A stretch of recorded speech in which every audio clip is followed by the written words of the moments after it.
गुरु ब्रह्मा गुरु विष्णु गुरुदेवो महेश्वरा गुरु साक्षात् परब्रह्म तस्मै श्री गुरुवे नमः। ओम श्री गणेशाय नमः। बोले शंकर भगवान की जय, बोले गौरा मैया की जय।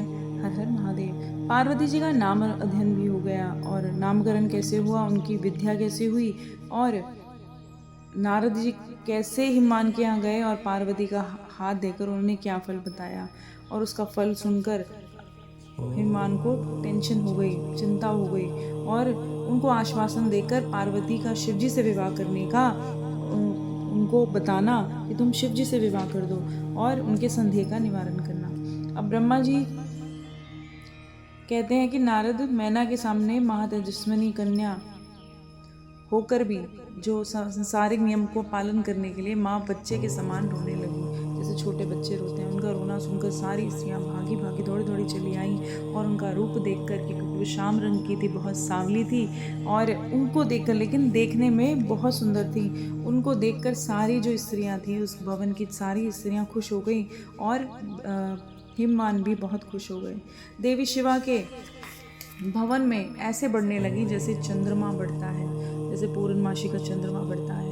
वर्षा के समय गंगा जी की जल राशि गंगा बढ़ जाती है। शरद ऋतु में शुक्ल पक्ष में जो चांदनी बढ़ती है, वैसे माँ पार्वती दिन ब दिन बढ़ने लगी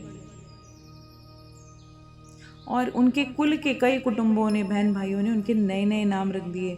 किसी ने उनको काली नाम से बुलाया और जब वो तपस्या के लिए जा रही थी, उनकी माँ ने उनको कहा उमा, अरे तपस्या मत कर, ऐसा कहा, इसलिए उनका आगे चलकर उमा नाम पड़ गया। और उन्होंने अब जब उनकी एजुकेशन का टाइम आया, विद्या का टाइम आया, तो उन्होंने अपना मन बहुत ध्यान से पढ़ाई में लगा लिया। फिर तो उनको ऐसे पढ़ाई याद हो गई और ऐसे उन्होंने इतनी जल्दी अपनी सारी विद्याएं सीख ली जैसे उनको पिछले जन्म का ज्ञान अभी भी हो। तो उन्होंने सारी अपनी एजुकेशन वो पूरी कर ली। उसके बाद क्या हुआ कि एक समय जो नारद जी थे वो हिमवान के यहाँ आए और हिमवान के आने पे जो है हिमवान ने नारद जी का बहुत सत्कार किया और उनसे अपनी पुत्री की कुंडली देखने को कहा। अब नारद जी कहते हैं आपकी पुत्री तो बहुत अच्छी है, उसके सारे अच्छे गुण हैं और बहुत अपने पति के लिए सुखदायिनी रहेगी और अपने माता पिता की कीर्ति बढ़ाएगी और नारियों में परम साध्वी भी यही होंगी। पर पुत्री के हाथ में सारे उत्तम लक्षण हैं, विद्यमान हैं, फिर भी एक विलक्षण है, एक बुरा योग है।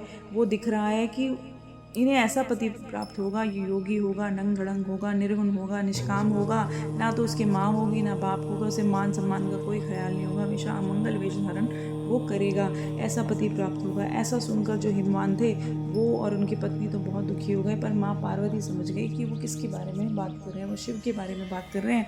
इसलिए उस दिन वो समझ गई कि जो लिखा है वो तो टलता नहीं है, अब मैं शिव का ही ध्यान करती हूँ। उन्होंने शिव की तरफ, उनके चरणों में ही ध्यान लगा लिया और उनसे ही मन है मन प्रेम करने लगी। हिमवान दुखी हो गए। उन्होंने बोला कि इसका कोई उपाय बताइए इस रेखा का, कि मैं अपनी पुत्री को इस तरह से किसी ऐसे इंसान के साथ नहीं देखना चाहता। तो उन्होंने बोला कि इसका एक ही उपाय है कि जो सच्ची बात है वह झूठ नहीं है। हाथ की रेखा ब्रह्मा के द्वारा लिखी हुई लिपि है जो बदल नहीं सकती। इस कन्या को वैसा ही पति मिलेगा, परंतु इस रेखा के कुफल से बचने के लिए एक उपाय बताता हूँ, उसे करने से तुम्हें सुख मिलेगा। मैंने जैसे वर का वर्णन किया है वैसे ही भगवान शंकर हैं। लीला करने में अनेक रूप धारण कर लेते हैं। कुलक्षण सद्गुणों के उनके जो कुलक्षण है वह सद्गुणों के समान है। पुरुष में कोई भी दोष भी हो तो वह दुख नहीं देता, असमर्थ के लिए दुखदायक होता है। विश्व में सूर्य, अग्नि, गंगा दृष्टांत सामने रखना चाहिए। इसलिए तुम विवेकपूर्वक अपनी पुत्री शिवा को भगवान शंकर जी के हाथ में दे दो। भगवान शिव सबके ईश्वर हैं, सारे देवी देवता उनके सेवक हैं, निर्विकार हैं, समर्थशाली हैं, अविनाशी हैं, जल्दी ही प्रसन्न हो जाते हैं और शिवा को वो ग्रहण कर लेंगे, इसमें कोई संशय। सर्वेश्वर शिव सब प्रकार से समर्थ हैं और वे इंद्र के वज्र से का भी विनाश कर सकते हैं। ब्रह्मा जी उनके अधीन रहते हैं, वे सबको सुख देने वाले हैं। पार्वती भगवान शंकर की प्यारी पत्नी हो जाएंगी और सदा रुद्रदेव के अनुकूल ही रहेंगी, उनके साथ रहेंगी और उनके अनुकूल रहेंगी। महासाध्वी उत्तम व्रत का पालन करने वाली है, माता पिता का सुख बढ़ाने वाली है। वे तपस्या करके शिव को प्रसन्न कर लेंगी और भगवान भी इसके सिवा किसी दूसरी स्त्री से विवाह नहीं करेंगे। इन दोनों का प्रेम दूसरे के अनुरूप है। वैसा ही उच्च कोटि का प्रेम ना तो किसी का हुआ है, ना होगा, न इस समय है, ना आगे होगा। इन्हें देवताओं का कार्य करने हैं। उनके जो भी काम नष्ट प्राय हो गए हैं, उन सबका इनके द्वारा पुनः जीवन उद्धार होगा। आदिराज आपकी कन्या को पाकर कि भगवान हर अर्धनारीश्वर होंगे। इन दोनों का हर्षपूर्वक मिलन होगा।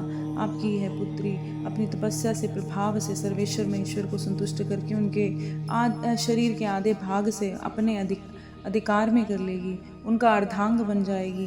गिरिशेष, तुम्हें अपनी यह कन्या भगवान शंकर के सिवा किसी दूसरे को नहीं देनी चाहिए। देवताओं का गुप्त रहस्य है, इसे कभी प्रकाशित नहीं करना चाहिए, ना ही इस बात को किसी को बताना चाहिए। हिमान कहते हैं, ज्ञानी मुनि नारद, मैं आपको एक बात बताता हूँ, उसे प्रेमपूर्वक सुनिए, आनंद का अनुभव कीजिए। सुना जाता है कि महादेव जी सब प्रकार से शक्तियों को त्याग चुके हैं, मन को स्वयं में रखे हुए नित्य तपस्या करते हैं, देवताओं की दृष्टि में नहीं आते, देव ऋषि ध्यान मार्ग में स्थित रहते हैं। वे भगवान शंकर पर ब्रह्म में लगे हुए मन को कैसे हटाएंगे, ध्यान छोड़कर विवाह कैसे करेंगे? और इस विषय में मुझे महान संदेह है। दीपक की लौ के समान प्रकाशमान अविनाशी, प्रकृति से परे निर्विकार, निर्गुण, सगुण, निर्विशेष और निरीह वो जो पर ब्रह्म है, उनका अपना सदाशिव नाम स्वरूप है। वे उसी का सर्वत्र साक्षात्कार करते रहते हैं, उसी में डूबे रहते हैं और किसी पे दृष्टि नहीं डालते। यहाँ आए हुए किन्नरों के मुख से मैंने इसी बारे में बातें सुनी हैं और ये बात मिथ्या ही है? ये बात भी सुनने में आती है कि भगवान हर ने पहले सती के समक्ष प्रतिज्ञा की थी कि वे उनके सिवा किसी और से विवाह नहीं करेंगे। वे पार्वती से विवाह कैसे करेंगे? यह कहकर यह मैं सत्य कहता हूँ, सती के साथ उन्हें पहले प्रतिज्ञा कर ली है। अब सती के मर जाने से वह दूसरी स्त्री को कैसे ग्रहण करेंगे? अब नारद जी कहते हैं कि जो सती है वो ही पूर्व जन्म में दोबारा जन्म लेकर दक्ष कन्या सती थी, वो पूर्व जन्म में रुद्र का अपमान होने की वजह से अपने आप को उन्होंने दाह कर लिया था। अब दोबारा से उन्होंने जन्म लेकर आई हैं और यही माँ सती हैं जो दोबारा से जन्म लेके आई हैं। इसलिए तुम्हारी पुत्री साक्षात जगदम्बा शिवा है। यह पार्वती भगवान हर की पत्नी होंगी, इसमें कोई संशय नहीं है। नारद की ये सारी बातें सुनकर नारद, ये सब बातें तुमने हिमान को विस्तारपूर्वक बताई। अब ब्रह्मा जी कह रहे हैं कि हिमान को सारी बातें नारद जी ने बता दी और पार्वती का पूर्व रूप चरित्र भी उन्होंने बड़ा प्रीति को बढ़ाने वाला था। काली के उस वृतांत को सुनकर तुम्हारे मुख से, नारद जी के मुख से, हिमान अपनी पत्नी और पुत्र के साथ तत्काल संदेह रहित हो गए। इसी तरह से तुम्हारे मुख से, नारद जी के मुख से अपनी पूर्व कथा को सुनकर काली ने लज्जा के मारे मस्तक झुका लिया और उनके मुख पर मंद मुस्कान की प्रभा फैल गई।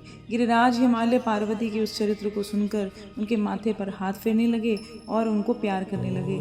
नारद, इस तरह से इसके बाद तुम उसी क्षण अपने स्वर्गलोक को चले गए और गिरिराज हिमान ने मन ही मन मनोहर आनंद से युक्त होकर सर्वशक्तिशाली भवन में प्रविष्ट हो गए, अपने भवन के अंदर चले गए। बोल शंकर भगवान की जय, बोल गौरा मैया की जय। हर हर महादेव।